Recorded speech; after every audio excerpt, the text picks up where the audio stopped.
ಸುಪ್ಪತ್ತಿಗೆಯಲ್ಲಿದ್ದ ದರ್ಶನ್ ಜೈಲು ವಾಸದಿಂದ ಬಳಲಿ ಹೋದ್ರ. ಜೈಲೂಟ ಒಗ್ತಾ ಇಲ್ಲ, ಹೊಟ್ಟೆ ಸರಿ ಇಲ್ಲ, ಮನೆ ಊಟ ಬೇಕು. ಕಣ್ಮುಚ್ಚಿದ್ರೆ ನಿದ್ದೆನೂ ಬರಲ್ಲ, ಒಳ್ಳೆ ಹಾಸಿಗೆ ಆದ್ರೂ ತಂದ್ಕೊಡಿ. ಇಲ್ಲಿ ಟೈಮೇ ಹೋಗ್ತಾ ಇಲ್ಲ, ಓದೋಕೆ ಪುಸ್ತಕ ಬೇಕು. ಕೋರ್ಟ್ಗೆ ಮನವಿ, ನನ್ನ ಕೈಲಿ ಆಗ್ತಾ ಇಲ್ಲ. 4 ಗೋಡೆ ಮಧ್ಯೆ ದರ್ಶನ್ ಕನವರಿಕೆ.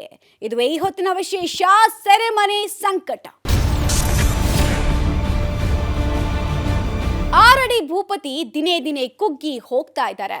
ಮನೆಯೂಟ ಇಲ್ಲ, ಬೇಕಾದ ಎಂಟರ್ಟೈನ್ಮೆಂಟ್, ತನ್ನದೇ ಆದ ಫಾರ್ಮ್ ಹೌಸ್ನ ವಾತಾವರಣ ಇಲ್ಲ, ಕುದುರೆಗಳ ಕೇಕೆಯ ಸಪ್ಪಳ ಇಲ್ಲ, ಹಸು ಕರುಗಳ ಅಂಬಾ ಅನ್ನೋ ಸೌಂಡ್ ಇಲ್ಲ. ಇದೆಲ್ಲ ಹೊರತುಪಡಿಸಿದ್ರೆ ದಮ್ಮೆಳೆಯೋಕ್ಕೂ ಆಗ್ತಾ ಇಲ್ಲ. ದರ್ಪ ದೌಲತು ತೋರ್ಸೋಕಂತೂ ಫಸ್ಟ್ ಆಫ್ ಆಲ್ ಚಾನ್ಸ್ ಇಲ್ಲ.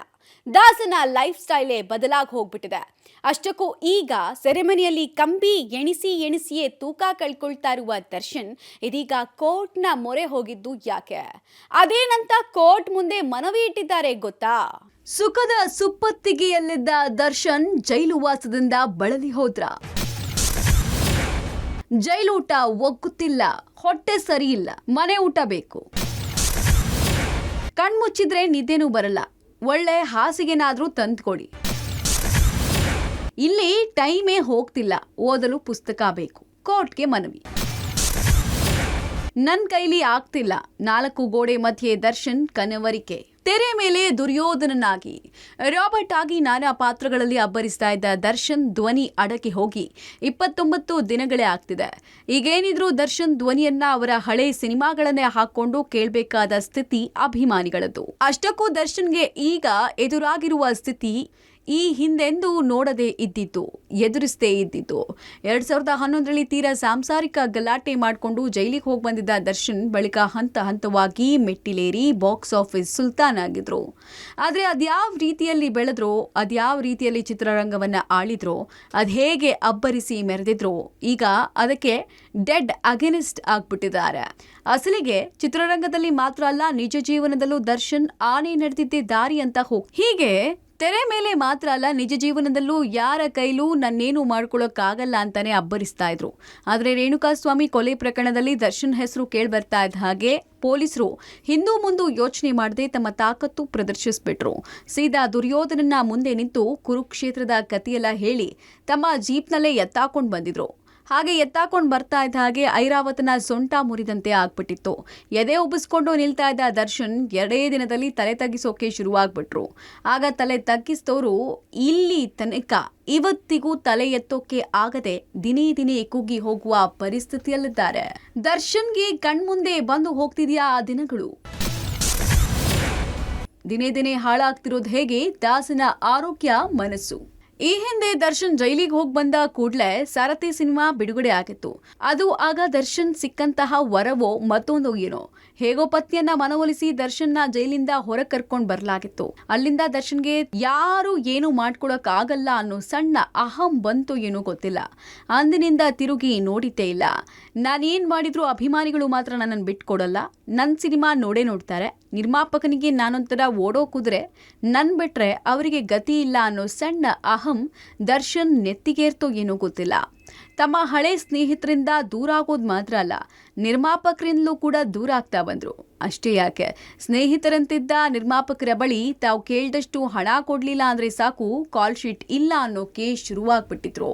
ಹೀಗೆ ಒಳ್ಳೆಯವರ ಸಂಘ ಸಹವಾಸ ಬಿಟ್ಟ ದರ್ಶನ್ನ ಮುತ್ತಿಕೊಂಡಿದ್ದೇ ತುಕಾಲಿ ಗ್ಯಾಂಗ್. ಈ ಗ್ಯಾಂಗ್ನ ಸಹವಾಸದಿಂದ ದರ್ಶನ್ ದಿನೇ ತಮ್ಮಿಷ್ಟ ಬಂದಂತೆ ಮೆರೆಯೋಕೆ ಶುರುವಾದ್ರು. ಮಾತಿನಲ್ಲಿ ಹಿಡಿತ ಇರದೆ ಹೋಯ್ತು, ಕೋಪ ನಿಯಂತ್ರಣಕ್ಕೆ ಸಿಗದೆ ಹೋಯ್ತು. ಕೋಪ ಅನ್ನೋ ಕಾಯಿಲೆಗೆ ಮೊದಲ ಬಲಿಯೇ ಕೋಪ ಮಾಡ್ಕೊಂಡವರು ಅಂತ ತೆರೆ ಮೇಲೆ ಡೈಲಾಗ್ ಹೊಡೆದ್ರು. ಅದನ್ನ ಜೀವನದಲ್ಲಿ ಅಳವಡಿಸಿಕೊಳ್ಳಲಿ ಸೋತು ಬಿಟ್ರು ದರ್ಶನ್. ಹೀಗೆ ಡೈಲಾಗ್ ಹೊಡಿತಾ ಇದ್ದ ದರ್ಶನ್ ತಮ್ಮ ನಿಜ ಜೀವನದಲ್ಲೂ ಇದನ್ನೇ ಅಳವಡಿಸ್ಕೊಂಡ್ ಬಿಟ್ಟಿದ್ರೆ ಇವತ್ತು ಈ ಸ್ಥಿತಿ ಬರ್ತಿರ್ಲಿಲ್ಲ. ಅದೇನೋ ಹೇಳ್ತಾರಲ್ಲ, ಮಾಡೋದೆಲ್ಲ ಅನಾಚಾರ, ಮನೆ ಮುಂದೆ ಬೃಂದಾವನ ಅಂತ. ಹಾಗೆ ತೆರೆ ಮೇಲೆ ಅವರಿವರಿಗೆ ಬುದ್ಧಿ ಹೇಳ್ತಾ ಇದ್ದ ದರ್ಶನ್ ತನ್ನ ವಿಚಾರದಲ್ಲಿ ಮಾತ್ರ ತಾನು ಮಾಡಿದ್ದೇ ಸರಿ ಅನ್ನುವಂತೆ ನಡ್ಕೊಂಡ್ರು. ದರ್ಶನ್ನ ಈ ನಡೆಯೇ ಇವತ್ತು ಸೀದಾ ಕರ್ಕೊಂಡು ಬಂದು ಪರಪ್ಪನ ಅಗ್ರಹಾರದಲ್ಲಿ ಕೂರಿಸಿದೆ. ಅಷ್ಟೇ ಆಗಿದ್ದಿದ್ರೆ ಓಕೆ, ಆದ್ರೆ ದಿನೇ ಜೈಲಲ್ಲಿ ಹಳೆದೆಲ್ಲ ಕಣ್ಮುಂದೆ ಬರ್ತಿದೆ. ಹೆಂಗಿದ್ದೆ ಇವತ್ತು ಹೆಂಗಾದೆ? ಅವತ್ತು ಅವರ ಮಾತು ಕೇಳಬೇಕಾಗಿತ್ತು. ಇಲ್ಲ, ನಾನು 4 ಜನಕ್ಕೆ ಹೇಳಿದಂತೆ ನಡ್ಕೊಂಡಿದ್ರು ಚೆನ್ನಾಗಿರ್ತಾ ಇತ್ತು. ತಲೆ ಹಿಡಿಬೇಡ, ತಲೆ ಹೊಡಿಬೇಡ ಅಂತಿದ್ದ ನಾನೇ ಇವತ್ತು ತಲೆ ಹೊಡೆದು ಜೈಲು ಸೇರುವಂತಾಯ್ತಲ್ಲ ಅಂತ ದರ್ಶನ್ಗೆ ಈಗ ಸೆರೆಮನೆಯಲ್ಲಿ ಗಿಲ್ಟ್ ಕಾಡೋಕೆ ಶುರುವಾದಂತಿದೆ. ಸೆರೆಮನೆಯಲ್ಲಿ ಕಾಟೇರನದ್ದು ಅದೆಂತ ಸಂಕಟ. ಊಟ ಸೇರ್ತಿಲ್ಲ, ನಿದ್ರೆ ಬರ್ತಿಲ್ಲ, ಪ್ರತಿನಿತ್ಯ ಒದ್ದಾಟ. ಎಸ್, ದರ್ಶನ್ ಜೈಲ್ ಸೇರಿದಾಗ್ಲಿಂದ ಕಾಡ್ತಾ ಇರೋ ಸಮಸ್ಯೆ, ಸುಧಾರಿಸಿಕೊಳ್ಳದ ಸಮಸ್ಯೆ, ಅಡ್ಜಸ್ಟ್ ಆಗದೆ ಇರೋ ಒಂದೇ ಒಂದು ಸಮಸ್ಯೆ ಅಂದರೆ ಅದು ಇದೆ ನೋಡಿ. ಏನು ಮಾಡಿದ್ರೂ ದರ್ಶನ್ಗೆ ಊಟ ಸೇರ್ತಾ ಇಲ್ವಂತೆ. ತನ್ನ ಕಟ್ಟುಮಸ್ತಾದಂತಹ ದೇಹಕ್ಕೆ ಒಳ್ಳೊಳ್ಳೆ ಪೌಷ್ಟಿಕಾಂಶವನ್ನೇ ಕೊಡ್ತಾ ಇದ್ರು. ಡಯಟ್ ವರ್ಕೌಟ್ ಜೊತೆಗೆ ದರ್ಶನ್ನ ಊಟದ ಸ್ಟೈಲೇ ಬೇರೆ ಇತ್ತು. ಆದರೆ ಈಗ ದರ್ಶನ್ ಜೈಲು ಪಾಲಾಗ್ತಾ ಇದ್ದ ಹಾಗೆ ರುಚಿ ಇಲ್ಲದ ಊಟ ತಿನ್ನೋಕೆ ಆಗ್ತಿಲ್ಲ. ಕೊಂಚ ತಿಂದ್ರೂ ರುಚಿ ಬೇಡ್ತಾ ಇದ್ದ ನಾಲಿಗೆಗೆ ಜೈಲೂಟ ರುಚಿಸ್ತಾ ಇಲ್ಲ. ಏನ್ ತಿಂದ್ರೂ ಸರಿಯಾಗಿ ಅರಗಿಸಿಕೊಳ್ಳೋಕೆ ಆಗ್ತಾ ಇಲ್ಲ. ಬೇಕಂದಿದ್ದೆಲ್ಲವೂ ಅಲ್ಲಿ ಸಿಗ್ತಾ ಇಲ್ಲ. ಹಾಗಾಗಿ ಇದೀಗ ದರ್ಶನ್ ದಿನೇ ದಿನೇ ತೂಕ ಕಳ್ಕೊಳ್ಳೋಕೆ ಶುರುವಾಗಿದ್ದಾರೆ. ಇದರ ಪರಿಣಾಮ ಇದೀಗ ದರ್ಶನ್ಗೆ ಹೊಸ ಟೆನ್ಷನ್ ಶುರುವಾಗಿದೆ. ರೇಣುಕಾಸ್ವಾಮಿ ಕೊಲೆ ಕೇಸ್ನದ್ದೇ ಒಂದು ಟೆನ್ಷನ್ ಆದ್ರೆ ಇದೀಗ ದೇಹಕ್ಕೆ ಊಟ ಸೇರದೆ ಇರೋದು, ರಾತ್ರಿ ಕಣ್ಣಿಗೆ ನಿದ್ರೆ ಹಸದೆ ಇರೋದು ಕೂಡ ದರ್ಶನ್ಗೆ ಸಮಸ್ಯೆ ಆಗಿದೆ. ಹಾಗೆ ನೋಡಿದ್ರೆ ದರ್ಶನ್ ನೈಟ್ ಪಾರ್ಟಿ ಅಂತ ಅದೆಷ್ಟೋ ರಾತ್ರಿಗಳನ್ನ ನಿದ್ದೆ ಪಕ್ಕಕ್ಕೆ ಇಟ್ಟು ಎಂಜಾಯ್ ಮಾಡ್ತಿರ್ಲಿಲ್ವಾ ಹೇಳಿ. ಲೇಟ್ ನೈಟ್ ಪಾರ್ಟಿ ಮಾಡಿದ್ದಾರೆ ಅಂತಾನೆ ದರ್ಶನ್ ವಿರುದ್ಧ ಆರೋಪಗಳು ಕೇಳಿಬಂದಿತ್ತು. ಹೀಗಂತ ಎಲ್ಲ ಕೇಸ್ಗಳಲ್ಲಿ ದರ್ಶನ್ ಬಚಾವಾದ್ರು. ಆದ್ರೆ ಈಗ ಇದೇ ರೇಣುಕಾ ಕೊಲೆ ಕೇಸ್ನಲ್ಲಿ ರಾತ್ರಿ ಎಲ್ಲ ನಿದ್ದೆ ಮಾಡೋಕೆ ಆಗ್ತಾ ಇಲ್ಲ ಅಂತ ಪರದಾಡ್ತಾ ಇದ್ದಾರೆ ದರ್ಶನ್. ಅಲ್ಲದೆ ಸೇರದ ಊಟಕ್ಕೆ ಬಾರದ ನಿದ್ದೆಗೆ ಇದೀಗ ಹೈಕೋರ್ಟ್ನ ಮೊರೆ ಹೋಗಿದ್ದಾರೆ ದರ್ಶನ್. ಸರಿಯಾದ ಊಟ ನಿದ್ದೆ ಇಲ್ಲದೆ ಇಳಿದು ಹೋಗಿದೆ ತಾರಕ್ನ ತೂಕ. ದಿನೇ ದಿನೇ ಇಳಿದು ಹೋಗ್ತಾ ಇರೋ ತೂಕ ಹೆಚ್ಚಿಸಿದ್ಯಂತ ದುಗುಡ. ದರ್ಶನ್ ಯಾವುದರ ಬಗ್ಗೆ ಹೆಚ್ಚು ಗಮನ ಕೊಡ್ತಾ ಇದ್ರೋ ಇಲ್ವೋ, ಆದ್ರೆ ತಮ್ಮ ದೇಹವನ್ನ ಫಿಟ್ ಆಗಿ ಇಟ್ಕೊಳ್ಳೋದಕ್ಕೆ ಹೆಚ್ಚು ಗಮನ ಕೊಡ್ತಾ ಇದ್ರು. ಅದರಲ್ಲೂ ತಾವು ಯಾವ ಸಿನಿಮಾ ಮಾಡ್ತಾ ಇದೀವಿ ಅದಕ್ಕೆ ಬೇಕಾದಂತೆ ದೇಹವನ್ನ ಕಟ್ಟುಮಸ್ತಾಗಿ ಇರಿಸಿಕೊಳ್ಳೋದ್ರ ಕಡೆಗೆ ಹೆಚ್ಚು ಗಮನ ಕೊಡ್ತಾ ಇದ್ರು. ಅದಕ್ಕಾಗಿ ಹೆಚ್ಚು ವ್ಯಾಯಾಮ ಮಾಡಿ ಬೇಕಾದಂತೆ ದೇಹವನ್ನ ದಂಡಿಸೋದು, ಬೇಡದೆ ಹೋದಾಗ ತಮಗೆ ಬೇಕಾದ್ದೆಲ್ಲ ತಿಂದುಂಡು ದೇಹವನ್ನ ಅಷ್ಟೇ ಫ್ರೀ ಆಗಿ ಇಟ್ಕೊಳ್ತಾ ಇದ್ರು.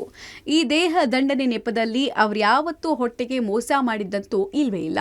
ತಿನ್ಬೇಕಾದನ್ನ ಭರ್ಜರಿಯಾಗಿ ತಿಂದು ತೇಗ್ತಾ ಇದ್ರು. ಡಯಟ್ ನೆಪದಲ್ಲಿ ಎಂದೂ ಹೊಟ್ಟೆಗೆ ಆಗ್ಲಿ ನಾಲಿಗೆಗೆ ಆಗ್ಲಿ ಮೋಸ ಮಾಡಿದವರೇ ಅಲ್ಲ. ಅದರಲ್ಲೂ ನಾನ್ ವೆಜ್ ಅಂದ್ರೆ ಎಲ್ಲಿಲ್ಲದ ಪ್ರೀತಿ, ಲಿಮಿಟ್ ಇಲ್ಲದೆ ಚೆನ್ನಾಗಿ ಭರ್ಜರಿ ಊಟ ಬಾರಿಸ್ತಾ ಇದ್ರು. ಆದ್ರೆ ಅದ್ಯಾವಾಗ ಜೈಲು ಸೇರಿದ್ರೋ ಅಲ್ಲಿಂದ ಎಲ್ಲವೂ ಕಟ್ಟಾಯ್ತು. ಇದರ ಪರಿಣಾಮವಾಗಿ ದೇಹ ದಿನೇ ದಿನೇ ತೂಕ ಕಳ್ಕೊಳ್ಳೋಕೆ ಶುರುವಾಗಿದೆ.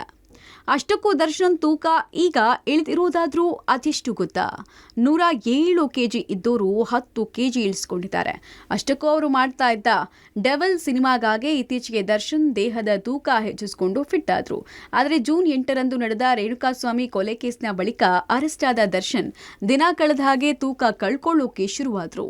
ಪೊಲೀಸ್ ಕಸ್ಟಡಿಯಲ್ಲಿದ್ದಾಗಲೇ 2ರಿಂದ 3 kg ಇಳಿದಿದ್ದ ದರ್ಶನ್ ಈಗ ಪರಪ್ಪನ ಅಗ್ರಹಾರದ ಜೈಲಲ್ಲಿ ಬರೋಬ್ಬರಿ 10 kg ತೂಕ ಕಳ್ಕೊಂಡಿದ್ದಾರೆ. ಅಷ್ಟಕ್ಕೂ ದರ್ಶನ್ಗೆ ಜೈಲಿನಲ್ಲಿ ಏನ್ ತಿಂದ್ರೂ ಸರಿಯಾಗಿ ಜೀರ್ಣ ಆಗ್ತಿಲ್ಲ, ಅತಿಸಾರ ಆಗ್ತಾ ಇದೆ ಅನ್ನೋದೇ ಕಂಪ್ಲೇಂಟ್. ಅಷ್ಟೇ ಅಲ್ಲ, ಜೈಲೂಟ ಒಗ್ಗದೆ ಹೀಗೆ ಆರೋಗ್ಯದಲ್ಲಿ ಏರುಪೇರಾಗಿ ಫುಡ್ ಪಾಯ್ಸನಿಂಗ್ ಆಗ್ತಿದೆ ಅನ್ನೋ ಮಾತು ಕೇಳಿಬಂದಿದೆ. ಹೀಗೆ ದರ್ಶನ್ ತೂಕ ಕಳ್ಕೊಳ್ತಾ ಇದ್ರೆ ಮತ್ತೊಂದ್ ಕಡೆ ಜೈಲಿನ ಅಧಿಕಾರಿಗಳಿಗೂ ದರ್ಶನ್ ಬಗ್ಗೆ ಚಿಂತೆಯಾಗಿದೆ. ಜೈಲೂಟ ನಿದ್ರೆ ಸಮಸ್ಯೆಗೆ ಕೋರ್ಟ್ ಮೊರೆ ಹೋದ ದರ್ಶನ್. ನನ್ನ ಕೈಲಿನ್ನೂ ಆಗಲ್ಲ, ಚಿಂಗಾರಿಯ ಮಾತು ಕೇಳುತ್ತಾ ಹೈಕೋರ್ಟ್. ದರ್ಶನ್ನ ಎಲ್ಲಾ ಕೈದಿಗಳಂತೆ ನಡೆಸಿಕೊಳ್ಳಲಾಗ್ತಾ ಇದೆ. ಆಕ್ಟರ್ ಅನ್ನೋ ಕಾರಣಕ್ಕೆ ಅಥವಾ ಬಾಕ್ಸ್ ಆಫೀಸ್ ಸುಲ್ತಾನ್ ಅನ್ನೋ ಕಾರಣಕ್ಕೆ ಯಾವುದೇ VIP ಟ್ರೀಟ್ಮೆಂಟ್ ಇಲ್ಲ. ಕೆಲವೊಮ್ಮೆ ದರ್ಶನ್ಗೆ ಬಿರಿಯಾನಿ ಸೇವೆ, ತೀರ್ಥ ಸೇವೆ ನಡೀತಿದೆ ಅನ್ನೋ ಆರೋಪವು ಅಲ್ಲಿ ಇಲ್ಲಿ ಕೇಳಿಬರ್ತಿದೆ. ಆದರೆ ನಿಜಕ್ಕೂ ಆ ಸೇವೆ ಸಿಕ್ಕಿದ್ರೆ ದರ್ಶನ್ ತೂಕ ಕಳ್ಕೊಳ್ತಾ ಇರಲಿಲ್ಲ. ಆದರೆ ಸದ್ಯಕ್ಕೆ ದರ್ಶನ್ ಪರಿಸ್ಥಿತಿ ನೋಡಿದ್ರೆ ಮಾತ್ರ ಯಾವ VIP ಟ್ರೀಟ್ಮೆಂಟ್ ಸಿಗ್ತಿಲ್ಲ ಅಂತ ಖಚಿತವಾಗಿ ಹೇಳ್ಬೋದೇನೋ.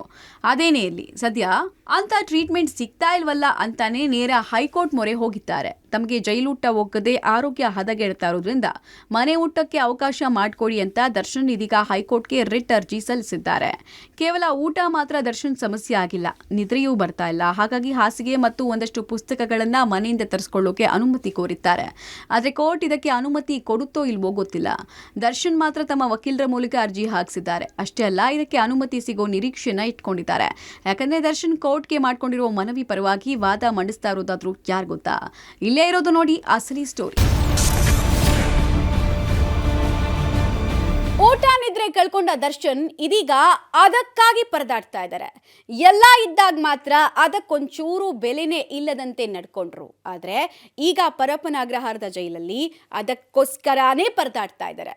ಇದ್ದಾಗ ಉದಾಸೀನ ಮಾಡಿ ಇಲ್ಲದಾಗ ಕೊರಗೋದು ಜೀವನಾನ ಏನೋ ಗೊತ್ತಿಲ್ಲ. ಆದ್ರೆ ದರ್ಶನ್ ಇದೀಗ ಅದಕ್ಕಾಗಿ ಹೈಕೋರ್ಟ್ ಮೊರೆ ಹೋಗಿದ್ದು ನಿಜಕ್ಕೂ ಇದಕ್ಕೆ ಕೋರ್ಟ್ ಒಪ್ಪಿಗೆ ನೀಡುತ್ತಾ? ದರ್ಶನ್ ಪರ ನಿಲ್ಲಲಿದ್ದಾರಾ ಆ ವ್ಯಕ್ತಿ? ಡೀಟೇಲ್ಸ್ ನೋಡೋಣ ಬನ್ನಿ.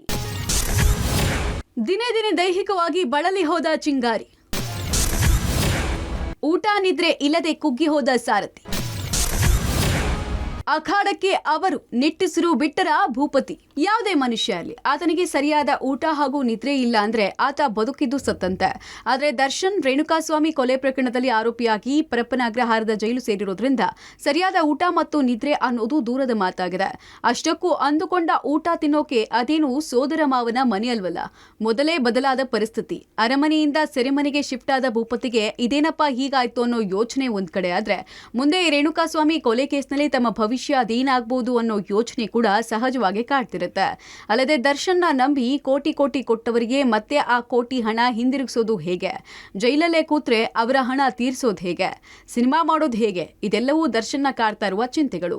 ಈ ಚಿಂತೆಗಳ ಮಧ್ಯೆ ದೇಹಕ್ಕೆ ಸೇರದ ಜೈಲೂಟದಿಂದಾಗಿ ದರ್ಶನ್ ದಿನೇ ದಿನೇ ಜೈಲಲ್ಲಿ ಬಳಲ್ತಾ ಇದ್ದಾರಂತೆ. ಸದ್ಯ ಈ ಯೋಚನೆಗಳ ಮಧ್ಯೆ ಒಂದೊಳ್ಳೆ ಊಟ ಸಿಕ್ಕರೆ ಕಣ್ತುಂಬ ನಿದ್ರೆ ಮಾಡಬಹುದು ಅನ್ನೋ ಯೋಚನೆ. ಅದಕ್ಕಾಗಿ ಕೋರ್ಟ್ನಲ್ಲಿ ಊಟದ ಜೊತೆಗೆ ಹಾಸಿಗೆ ಹಾಗೂ ಪುಸ್ತಕಗಳನ್ನ ಪಡೆಯೋದಕ್ಕೆ ಅನುಮತಿ ನೀಡುವಂತೆ ಮನವಿ ಅರ್ಜಿ ಸಲ್ಲಿಸಿದ್ದಾರೆ. ಅಷ್ಟೇ ಅಲ್ಲ, ಈ ಅರ್ಜಿಯನ್ನ ತುರ್ತು ವಿಚಾರಣೆಗೆ ಪರಿಗಣಿಸುವಂತೆಯೂ ಕೇಳ್ಕೊಂಡಿದ್ದಾರೆ. ಅಷ್ಟಕ್ಕೂ ದರ್ಶನ್ ಈಗ ಕೊಲೆ ಆರೋಪಿಯಾಗಿದ್ದು ಅದ್ಯಾವ ಆಧಾರದ ಮೇಲೆ ಇಷ್ಟು ಧೈರ್ಯವಾಗಿ ಅರ್ಜಿ ಹಾಕಿದ್ದಾರೆ ಗೊತ್ತಾ? ಅರ್ಜಿ ಸಲ್ಲಿಸಿರೋದು ದರ್ಶನ್ ಪರ ವಕೀಲರಾದ್ರೂ ಈ ಅರ್ಜಿ ವಿಚಾರಣೆಗೆ ಬಂದಾಗ ಸಮರ್ಪಕ ವಾದ ಮಾಡೋಕೆ ಅಂತಾನೆ ಅಖಾಡಕ್ಕೆ ಇಳಿತಾ ಇರೋದಾದ್ರೂ ಯಾರು ಗೊತ್ತಾ? ರೇಣುಕಾಸ್ವಾಮಿ ಕೊಲೆ ಕೇಸ್ನಲ್ಲಿ ದರ್ಶನ್ ಅವರ ಮೊದಲ ಅರ್ಜಿ ವಿಚಾರಣೆ ಏನಾಗಬಹುದು ಎಂಬ ಕುತೂಹಲ ಈಗ ಎಲ್ಲರಲ್ಲಿ ಕಾಡ್ತಾ ಇದೆ. ಆದ್ರೆ ದರ್ಶನ್ ಮಾತ್ರ ಅವರ ಮೇಲೆ ನಂಬಿಕೆ ಇಟ್ಟಿದ್ದಾರೆ. ಯಾರವರು ಹಾಗಾದ್ರೆ? ದರ್ಶನ್ ಪರ ವಾದಕ್ಕೆ ಇಳಿತಿದ್ದಾರೆ ಖ್ಯಾತ ವಕೀಲ ಸಿ.ವಿ. ನಾಗೇಶ್. ಮೊದಲ ಅರ್ಜಿ ವಿಚಾರಣೆಯಲ್ಲಿ ದರ್ಶನ್ಗೆ ಸಿಗುತ್ತಾ ರಿಲ್ಯಾಕ್ಸ್? ದರ್ಶನ್ ವಿಚಾರದಲ್ಲಿ ಫೇಮಸ್ ಕ್ರಿಮಿನಲ್ ಲಾಯರ್ ನಾಗೇಶ್ ಅಖಾಡಕ್ಕೆ ಇಳಿತಾ ಇದ್ದಾರೆ. ಇನ್ನು ಈ ಲಾಯರ್ಗೆ ದರ್ಶನ್ ಕೇಸ್ ಒಪ್ಪಿಸಿರೋದು ಬೇರೆ ಯಾರೂ ಅಲ್ಲ, ದರ್ಶನ್ ಪತ್ನಿ ವಿಜಯಲಕ್ಷ್ಮಿ. ಈ ರೇಣುಕಾಸ್ವಾಮಿ ಕೊಲೆ ಪ್ರಕರಣದಲ್ಲಿ ಸಿಕ್ಕಾಕೊಂಡಿರುವ ಪತಿ ದರ್ಶನ್ ಅವರನ್ನ ಹೇಗಾದ್ರೂ ಮಾಡಿ ಕಾನೂನಿನ ಪರಿಧಿಯಲ್ಲಿ ಹೊರತರಬೇಕು ಅಂತ ನಿರ್ಧಾರ ಮಾಡಿದ್ದಾರೆ. ಆದ್ರೆ ಆಕೆ ಹಾಗೆ ನಿರ್ಧಾರ ಮಾಡ್ತಾ ಇದ್ದ ಹಾಗೆ ಮೊದಲು ಮಾಡಿದ ಕೆಲಸ ಅಂದ್ರೆ ನಾಗೇಶ್ ಅವರನ್ನ ಭೇಟಿ ಮಾಡಿದ್ದು, ಖುದ್ದು ಅವರ ಬಳಿ ಮನವಿ ಮಾಡಿ ಈ ಕೇಸನ್ನ ತಾವೇ ಕೈಗೆತ್ಕೊಳ್ಬೇಕು, ಗಂಡನನ್ನ ಈ ಸಂಕಷ್ಟದಿಂದ ಪಾರು ಮಾಡಬೇಕು ಅಂತ ಕೇಳ್ಕೊಂಡಿದ್ದಾರಂತೆ. ಇದರ ಪರಿಣಾಮವೇ ದರ್ಶನ್ ಪರವಾಗಿ ಮೊದಲ ಬಾರಿಗೆ ಟ್ವೀಟ್ ಮಾಡಿದ ವಿಜಯಲಕ್ಷ್ಮಿ ಕಾನೂನಿನಲ್ಲಿ ನಂಬಿಕೆ ಇರಲಿ, ಸತ್ಯಮೇವ ಜಯತೆ ಅಂತ ಹೇಳಿದ್ರು. ಇನ್ನು ಇತ್ತ ನಾಗೇಶ್ ಅವರು ಕೂಡ ದರ್ಶನ್ ಕೇಸನ್ನ ಪ್ರತಿಷ್ಠೆಯಾಗಿ ತೆಗೆದುಕೊಳ್ಳಲಿದ್ದಾರೆ. ಆದ್ರೆ ಅದಕ್ಕೂ ಮುನ್ನ ಸದ್ಯ ಮೊದಲಿಗೆ ಹೈಕೋರ್ಟ್ ದರ್ಶನ್ ಮಾಡಿರುವಂತಹ ಮನವಿ ಅರ್ಜಿ ವಿಚಾರವಾಗಿ ಅವರೇ ವಾದವನ್ನ ಮಂಡಿಸಲಿದ್ದಾರೆ. ಮನೆಯೂಟ, ಹಾಸಿಗೆ ಹಾಗೂ ಪುಸ್ತಕಗಳಿಗಾಗಿ ಮನವಿ ಮಾಡಿರುವ ದರ್ಶನ್ ಪರವಾಗಿ ನಾಗೇಶ್ ಅವರೇ ವಾದವನ್ನ ಮಂಡಿಸಲಿದ್ದಾರೆ. ಇದರಲ್ಲಿ ದರ್ಶನ್ಗೆ ಮೇಲುಗೈ ಆಗುತ್ತೋ ಇಲ್ವೋ ಅಂತ ಅಭಿಮಾನಿಗಳು ಕೂಡ ಕುತೂಹಲದಿಂದ ಕಾಯ್ತಿದ್ದಾರೆ. ಒಂದು ವೇಳೆ ಈ ವಿಚಾರದಲ್ಲಿ ಎಸ್ಪಿಪಿ ಆಕ್ಷೇಪ ವ್ಯಕ್ತಪಡಿಸಿ ಅದರ ಮಧ್ಯೆಯೂ ನಾಗೇಶ್ ಅವರೇನಾದ್ರೂ ದರ್ಶನ್ ಪರ ವಾದ ಮಾಡಿ ಗೆದ್ದಿದೆ ಆದ್ರೆ ಬಳಿಕ ದರ್ಶನ್ ಬಿಡುಗಡೆ ವಿಚಾರವಾಗಿಯೂ ನಾಗೇಶ್ ಅವರ ಮೇಲೆ ನಂಬಿಕೆ ಹೆಚ್ಚಾಗಲಿದೆ. ಸದ್ಯ ದರ್ಶನ್ ಸಲ್ಲಿಸಿರುವ ಈ ರಿಟ್ ಅರ್ಜಿ ಅದ್ಯಾವಾಗ ವಿಚಾರಣೆಗೆ ಬರಲಿದೆ ಅಂತ ಎಲ್ಲರೂ ಚಾತಕ ಪಕ್ಷಿಯಂತೆ ಕಾದು ನೋಡುವಂತಾಗಿದೆ. ಅಷ್ಟಕ್ಕೂ ವಿಜಯಲಕ್ಷ್ಮಿ ಅದ್ಯಾಕೆ ಈ ನಾಗೇಶ್ ಅವರ ಮೊರೆ ಹೋಗಿರೋದು ಗೊತ್ತಾ? ದರ್ಶನ್ ಹಾಗೂ ಪತ್ನಿ ವಿಜಯಲಕ್ಷ್ಮಿಗೆ ಇದೀಗ ಉಳಿದಿರುವ ನಂಬಿಕೆ ಅಂದ್ರೆ ಕ್ರಿಮಿನಲ್ ಲಾಯರ್ ಸಿ.ವಿ. ನಾಗೇಶ್. ಅಷ್ಟಕ್ಕೂ ದರ್ಶನ್ ಮತ್ತು ವಿಜಯಲಕ್ಷ್ಮಿ ನಾಗೇಶ್ ಅವರನ್ನೇ ನಂಬಿರೋದು ಯಾಕೆ ಗೊತ್ತಾ? ಡೀಟೇಲ್ಸ್ ನೋಡೋಣ ಬನ್ನಿ. ಆ ಲಾಯರ್ ಮೇಲೆಯೇ ದರ್ಶನ್ ದಂಪತಿಗೆ ಹೆಚ್ಚಿದ ಹೇಗೆ ನಂಬಿಕೆ? ಆ ಲಾಯರ್ ವಾದ ದರ್ಶನ್ಗೆ ನಿಜಕ್ಕೂ ಬ್ರೇಕ್ ಸಿಗಲಿದೆಯೇ? ದರ್ಶನ್ ಹಾಗೂ ವಿಜಯಲಕ್ಷ್ಮಿಗೆ ಈಗ ಉಳಿದಿರೋದೇ ದಾರಿ ಆಧಾರ ಅಂದ್ರೆ ಆ ಕ್ರಿಮಿನಲ್ ಲಾಯರ್ ನಾಗೇಶ್. ರೇಣುಕಾಸ್ವಾಮಿ ಕೊಲೆ ಪ್ರಕರಣದಲ್ಲಿ ದರ್ಶನ ಹೊರತರಬೇಕು ಅಂದ್ರೆ ಇನ್ನು ನ್ಯಾಯಾಲಯದ ಮುಂದೆ ಸಮರ್ಥವಾಗಿ ವಾದ ಮಂಡಿಸಬೇಕು. ಅಷ್ಟಕ್ಕೂ ಈಗ ಪೊಲೀಸರ ಬಳಿ ಏನ್ ಕಡಿಮೆ ಸಾಕ್ಷ್ಯ ಇಲ್ಲ, 100ಕ್ಕೂ ಹೆಚ್ಚು ಸಾಕ್ಷಿಗಳಿದ್ದು ದರ್ಶನ್ಗೆ ಇದೇ ಕಂಟಕವಾಗಿದೆ. ಹಾಗಾಗಿ ದರ್ಶನ್ನ ಈ ಕೇಸ್ನಲ್ಲಿ ಅಷ್ಟು ಸುಲಭವಾಗಿ ಬಚಾವ್ ಮಾಡೋದು ಬಹಳಾನೇ ಕಷ್ಟ ಇದೆ. ಆದ್ರೆ ಇಂಥ ಪ್ರಮುಖ ಕೇಸ್ನಲ್ಲಿ ಕ್ರಿಮಿನಲ್ಗಳ ಪರವಾಗಿ ಲಾ ಪಾಯಿಂಟ್ಗಳನ್ನೇ ಹಾಕಿ ನಾಗೇಶ್ ಅವರು ಗೆದ್ದಿರೋದು ಉಂಟು. ಅಷ್ಟೇ ಯಾಕೆ, ಮೊನ್ನೆ ಕಿಡ್ನಾಪ್ ಕೇಸ್ನಲ್ಲಿ ತಗಲಾಕೊಂಡ ಮಾಜಿ ಸಚಿವ ರೇವಣ್ಣ ಅವರನ್ನ ಬೇಲ್ ಮೇಲೆ ಹೊರತರೋಕೆ ಸಾಧ್ಯ ಆಗಿದ್ದು ಕೂಡ ಇದೇ ಕ್ರಿಮಿನಲ್ ಲಾಯರ್ ನಾಗೇಶ್ ಅವರಿಂದ. ಹಾಗಾಗಿ ದರ್ಶನ್ ದಂಪತಿ ಕೂಡ ಸಿ.ವಿ. ನಾಗೇಶ್ ಅವರ ಮೊರೆ ಹೋಗಿದ್ದಾರೆ. ಇತ್ತ ಜೈಲಲ್ಲಿ ದಿನವಾದ್ರೆ ಕೊರಗ್ತಾ ಇರುವ ಪಶ್ಚಾತ್ತಾಪ ಪಡ್ತಾ ಇರುವ ದರ್ಶನ್ ಇದೊಂದು ಅವಕಾಶ ಸಿಕ್ಕರೆ ಎಣ್ಣೆ ಹೆಣ್ಣು ಹೊನ್ನು ಎಲ್ಲವುಗಳಿಂದ ದೂರ ಉಳಿಯೋ ತೀರ್ಮಾನ ಮಾಡಿದಾರಂತೆ. ಯಾವುದೋ ಕೆಟ್ಟ ಗಳಿಗೆಯಲ್ಲಿ ಏನೇನೋ ಆಗೋಯ್ತು, ಹೇಗಾದ್ರೂ ಮಾಡಿ ಇದೊಂದು ಬಾರಿ ಸಂಕಷ್ಟದಿಂದ ಪಾರು ಮಾಡು ತಾಯಿ ಅಂತ ಚಾಮುಂಡೇಶ್ವರಿಯ ಮೊರೆ ಹೋಗಿದ್ದಾರೆ. ಇತ್ತ ವಿಜಯಲಕ್ಷ್ಮಿ ಕೂಡ ದೇವರ ಮೊರೆ ಹೋಗಿದ್ದಾರೆ. ಆದ್ರೆ ವಿಧಿಲಿಖಿತ ಅದೇನಿದೆಯೋ ಏನೋ, ಇದಾಗಲೇ ಸಾಕಷ್ಟು ಮಂದಿ ದರ್ಶನ್ಗೆ ಎಚ್ಚರಿಕೆ ಕೊಟ್ಟಿದ್ರು. ಸದ್ಯಕ್ಕೆ ಬೆಂಗಳೂರಿನಲ್ಲಿ ಇರಬೇಡ, ಎಲ್ಲಾದ್ರೂ ದೂರ ಹೋಗ್ಬಿಡು ಅಂತ ಸಲಹೆ ಕೊಟ್ಟಿದ್ರು. ಆದ್ರೆ ಇದ್ಯಾವುದನ್ನು ಕೇಳದ ದರ್ಶನ್ ಕೋಪದ ಕೈಗೆ ಬುದ್ಧಿ ಕೊಟ್ಟು ಕೊಲೆಗಾರ ಅನ್ನೋ ಪಟ್ಟ ಹೊರುವಂತೆ ಮಾಡ್ಕೊಂಡಿದ್ದಾರೆ. ಸದ್ಯ ಇನ್ನೂ ಆರೋಪ ಸಾಬೀತಾಗದೆ ಹೋದ್ರೂ ಕೈಗೆ ರಕ್ತ ಅಂತೂ ಮೆತ್ತಿಕೊಳ್ಳುವಂತಾಗ್ಬಿಟ್ಟಿದೆ. ನೋಡಿದ್ರಲ್ಲ ವೀಕ್ಷಕರೇ, ದರ್ಶನ್ ಇದೀಗ ಸೆರೆಮನೆಯಲ್ಲಿ ಸಂಕಟವನ್ನ ಅನುಭವಿಸ್ತಾ ಇರುವಂತಹ ಪರಿಯಾದ್ರೂ ಹೇಗಿದೆ ಅಂತ.